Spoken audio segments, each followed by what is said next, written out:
नमस्कार, मैं हूं देवी शंकर सोनी और आप देख रहे हैं निष्पक्ष न्यूज। टोंक जिले के मालपुरा उपखंड के दिगी ग्राम में भूरिया महादेव आश्रम में 2 दिन पूर्व हुई बाबा सियाराम दास की नृशंस हत्या के तीसरे दिन आज उनकी श्रद्धांजलि सभा में अलवर सांसद बाबा बालकनाथ पहुंचे और दिवंगत बाबा के चित्रपट कर पुष्पांजलि अर्पित की। इससे पहले बाबा बालकनाथ का दिगी नुक्कड़ चौराहे से लेकर दिगी चौपड़ तक हिंदू संगठन के सदस्यों एवं भाजपा कार्यकर्ताओं द्वारा जगह जगह भव्य स्वागत किया गया। बाबा बालकनाथ को दिगी नुक्कड़ चौराहे से मोटरसाइकिलों की रैली के साथ भूरिया महादेव आश्रम तक लाया गया। सकल ग्रामवासियों द्वारा आयोजित श्रद्धांजलि सभा में बाबा ने ग्रामवासियों से बाबा की हत्या से संबंधित जानकारी ली एवं प्रशासनिक अधिकारियों से वार्ता कर उन्हें हत्यारों को शीघ्र गिरफ्तार करने की मांग रखी। पुलिस प्रशासन द्वारा अपराधियों को शीघ्र गिरफ्तार नहीं करने पर प्रदेशव्यापी उग्र आंदोलन करने की चेतावनी भी दी। ग्रामवासियों को संबोधित करते हुए कहा कि प्रदेश में वर्तमान सरकार हत्यारी सरकार है, इसको उखाड़ फेंकने की जिम्मेदारी आपकी है।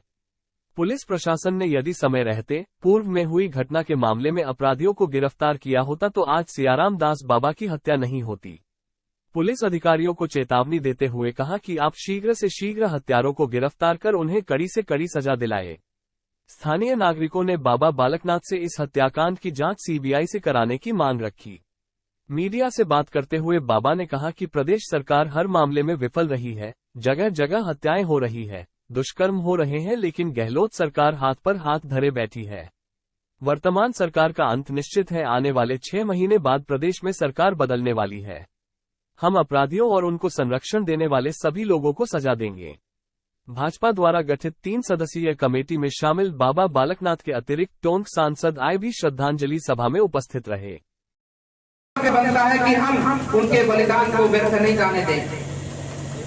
हम ऐसी आपराधिक गतिविधियों को आगे बढ़ाने वाले, चाहे सत्ता में बैठे लोग हो, चाहे यहाँ पर सत्ता के संरक्षण प्राप्त करने वाले ऐसे आपराधिक छवि के गुंडे मवाली बदमाश क्यों ना हो, इन सबको चिन्हित करके हमें अपने राजस्थान से इनको भगाना होगा। इस राजस्थान से इनसे मुक्ति दिलानी होगी।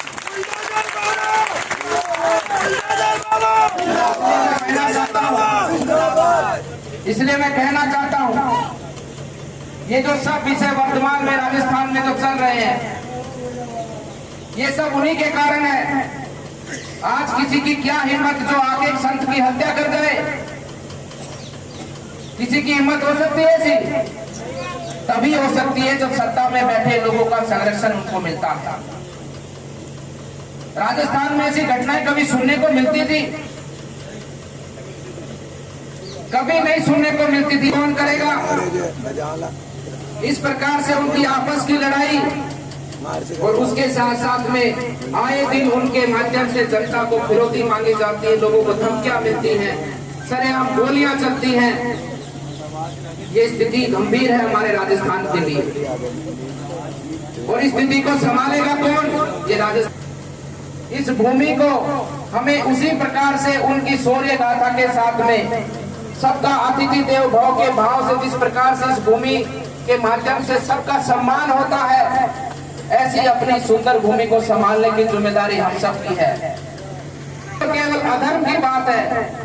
जो व्यक्ति अधर्म के साथ खड़ा है, चाहे वो सत्ता में हो, चाहे सत्ता के साथ जुड़े ऐसे अधिकारियों, प्रशासनिक अधिकारियों, चाहे पुलिस हो, इन सबको चिन्हित करके अधर्म के रास्ते पर चलने वालों को खत्म करना होगा।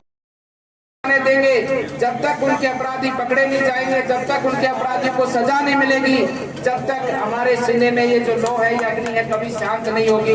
और मैं आपको कहना चाहता हूँ कि हम आपके साथ हैं। लगातार इस संत को न्याय दिलाने के लिए हम हर समय हर पल आपके साथ चलेंगे। और ये हमारा भी संकल्प रहना चाहिए, हमारा भी संकल्प होना चाहिए कि जब तक संत हमारे सियाराम दास जी महाराज की हत्यारों को पकड़ा नहीं जाए, हम नित्य रोज इसकी मांग को उठाते हुए इस सत्ता में बैठे इन अधर्मी लोगों की आंखों को खोलने का हम लोग मिलकर काम करेंगे।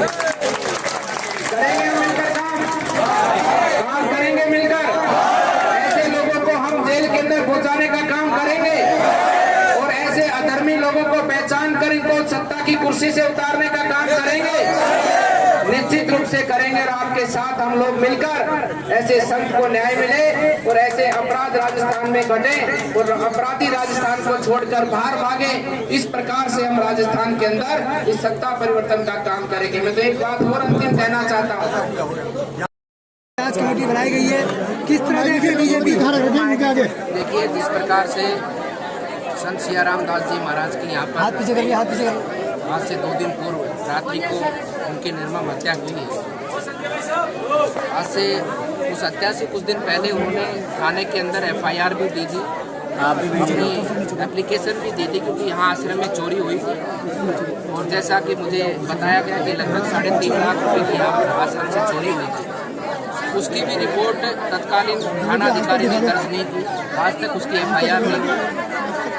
और मुझे लगता है कि कहीं ना कहीं किन्हीं लोगों को महाराज सियाराम दास जी से बहुत बड़ी परेशानी थी, क्योंकि बहुत लंबे समय से लगभग 40-45 वर्षों से वो यहाँ पर सेवा कर रहे थे और यहाँ पर आने जाने वाले संत का एक आश्रय का स्थान था, भोजन की व्यवस्था थी और ये स्थान भी जैसा मुझे बताया गया कि काफ़ी सैकड़ों वर्ष पुराना स्थान है। हाथ को पीछे करना तो मुझे लगता है कि इसमें कुछ लोगों की गंभीर भूमिका है और ये सरकार उनकी भूमिका को प्रदर्शित करे कि कौन कौन लोग इस हत्या के अंदर सम्मिलित हुए हैं, किनके इशारे पर यह हत्या हुई है, किन लोगों ने की है।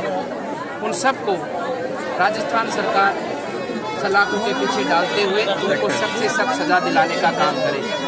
मैं आपके माध्यम से ये भी कहना चाहता हूँ कि अपराधियों को पकड़ने का काम पुलिस का होता है, लेकिन पुलिस भी कहीं ना कहीं सरकार के लोगों के द्वारा दबाव में काम करती है। लेकिन आपकी जिम्मेदारी अपने कानून के प्रति है, भारत के संविधान के प्रति आपकी जवाबदेही है और भारत की जनता के मेहनत के पैसे से आपका घर चलता है, आपकी तनख्वाह उनके माध्यम से मिलती है। आप कानून के रक्षक हैं, कानून व्यवस्था के रक्षक हैं।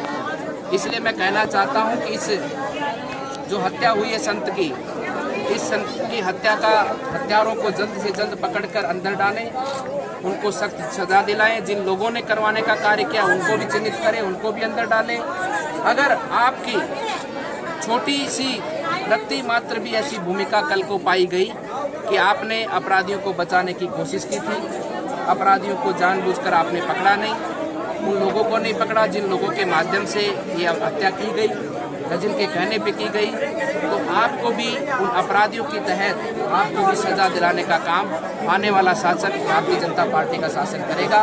आप